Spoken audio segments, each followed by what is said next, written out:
Michael in Imperial Beach, California, watching Free Speech TV on the DirecTV satellite. Hey, Michael, what's up? How you doing, Mr. Hartmann? All right, I didn't get to finish writing on my question. I think I was getting on this quick. But about Bill Frady and lock and load there, Yeah. I want to expand on Bill Frady and what you were saying about the message we're sending to our kids.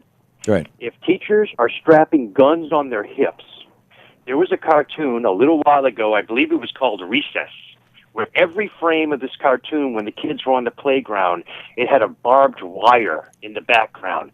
So if we're strapping teachers with kids, they got to walk through a metal detector, they got barbed wire on their playground, aren't we teaching them or showing them that life? It's like prison, isn't it?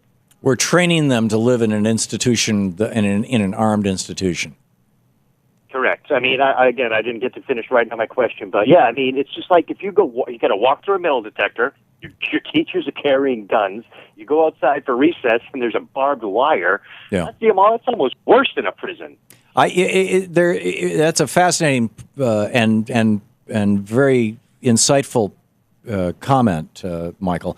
Louise and I in 1978 started a community for abused kids in New Hampshire, which is still there and still running, although its mission has expanded considerably to become a school for autistic spectrum kids and things like that. But originally what we were doing was we were taking kids mostly out of the state mental hospital, out of the children's jail, and out of multiple failed foster placements.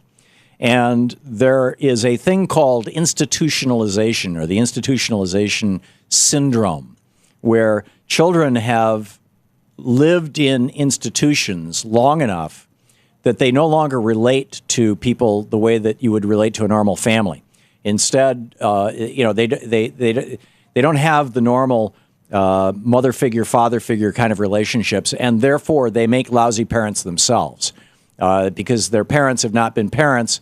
Their parents have been the guards in the mental hospital or the children's prison. And institutionalization, this change in mindset, this change in the way that young children relate to everybody else in the world, is a really bad thing. There's an absolute consensus in the world of psychology it's a really bad thing.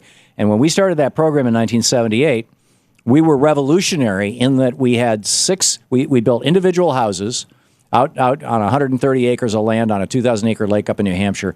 We built individual houses with no more than 6 kids in the house and 2 house parents who were there full-time all week and basically performed the roles of mom and dad. So that these kids were going to have to go out in the world and become parents themselves, many of them would be, and they needed the role models, and they weren't getting them in institutions. And if our schools are becoming barbed wire enclosed enclaves, and our teachers are walking around with guns on their hip, and what child is going to challenge a teacher, even if it's the Socratic teaching method? What child is going to challenge a teacher who's got his hand on a gun? What kind? Yeah. Excellent point, Michael. Thank you for calling and raising it. Can I throw one last point in? Sure. Okay, I was born in '62, man, and I'm sure you know. I remember when we went to school, man. School was, it was a hassle, but it was fun, and Yep. now it's crazy, man. It's absolutely crazy. Yeah. Well, ever since Reagan, Bill Bennett ran for president back in 1980, or maybe it was in '76, on the platform of doing away with the Department of Education. So when Reagan became president in '81, who did he put at the helm of the Department of Education? Bill Bennett.